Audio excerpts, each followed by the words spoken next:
Senator Hassan, I need to step out to vote shortly. Senator Hassan, you'll have the gavel, and you're recognized for your questions. Thank you, Senator Peters, and thank you and Ranking Member Portman for this hearing. And Secretary Mayorkas, thank you for coming before the committee today to discuss critical resources that are needed to protect the homeland.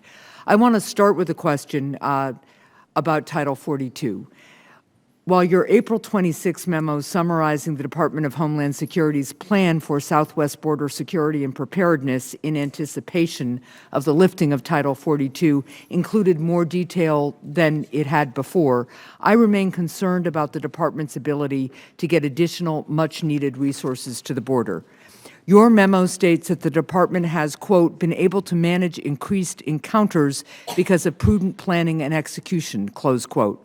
But during my trip to McAllen, Texas, and Nogales, Arizona in early April, I heard from border security personnel on the ground that they were still struggling to manage the historically high number of people who they were already encountering, and that they anticipate a significant increase in attempted crossings if the Title 42 restrictions are lifted. Mr. Secretary, what should give us confidence that the department can handle even more attempted crossings if it is already struggling with the current situation?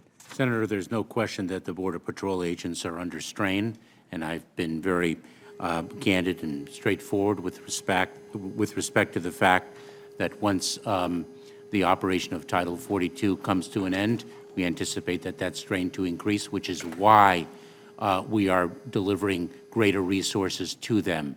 We have entered into a contract, for example, for hundreds of case processors to do the processing of individuals encountered in between the ports of entry, so we can push those Border Patrol agents out into the field. That is a very strong example of what we are doing. And why you should have confidence is because this is what the extraordinary personnel of the Department of Homeland Security do. They plan, they prepare, and they execute to meet the mission. I agree that we have extraordinary personnel at the border and throughout the country, and I'm very, very grateful to them each and every day. But I would suggest to you that a plan does not necessarily deliver resources. We need to make sure that the actual resources for the anticipated increase are there. And I will continue to push to make sure that that happens. Senator, if I may, because that plan is quite comprehensive, because it's not just about resources. It's about attacking the transnational criminal organizations and the smuggling organizations. Mr. Secretary, I have limited time, so I appreciate that. And I appreciate the overall plan. My issue is making sure that we have the resources in place and the execution capacity before Title 42 is lifted. And a plan and that capacity are two different things. And that's what I hope to continue to work with you and your team on and push the administration on. I want to turn to the issue of international terrorist threats. I am concerned, I think as we all are, about a resurgence in threats from international terrorism in the face of a potential resurgence of al-Qaeda in Afghanistan. What processes and procedures does the Department of Homeland Security need to have in place to identify, monitor, investigate, and disrupt international terrorist threats?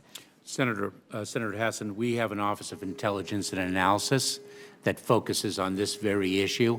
That is appropriately an issue of concern to you, and of course, one of ours. That's why we maintain vigilance in addressing it. Our Office of Intelligence and Analysis works with the entire intelligence community in identifying the threat of international terrorism. What we really need the Senate to do is to confirm our nominated Undersecretary for Intelligence and Analysis, who served as the Homeland Security advisor under President Bush, who's a former United States attorney and eminently qualified to lead that critical office at this time. Thank you. Now I want to turn to our cybersecurity. Earlier this year, Senator Cornyn and I reintroduced our bill codifying the Continuous Diagnostics and Mitigation Program, or what's known as CDM.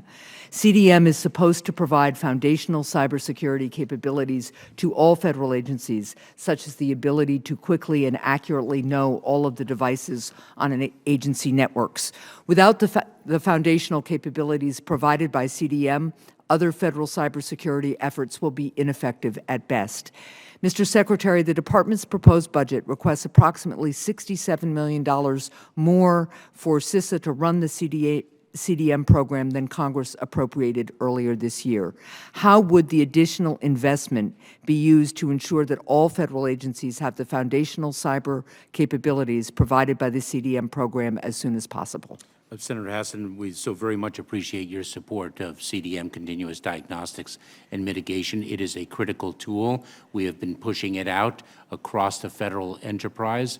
We have been issuing binding operational directives to make sure that other federal agencies and departments within our purview, as the leader of the .gov environment, the civilian .gov environment, implement the cybersecurity measures that they can. We communicate known vulnerabilities and allow those federal agencies to close them. So we very much appreciate your support and are pushing CDM throughout the federal enterprise. Thank you. I appreciate that. It's extremely important that we protect the cybersecurity of our nation's critical infrastructure, too. We talked about our own federal agencies' cyber infrastructure, but critical infrastructure is a whole nother concern. And that's why I've worked with my colleagues in both parties to create a state and local cybersecurity grant program in last year's infrastructure bill to protect government-owned computer systems and critical infrastructure such as public schools and water utilities.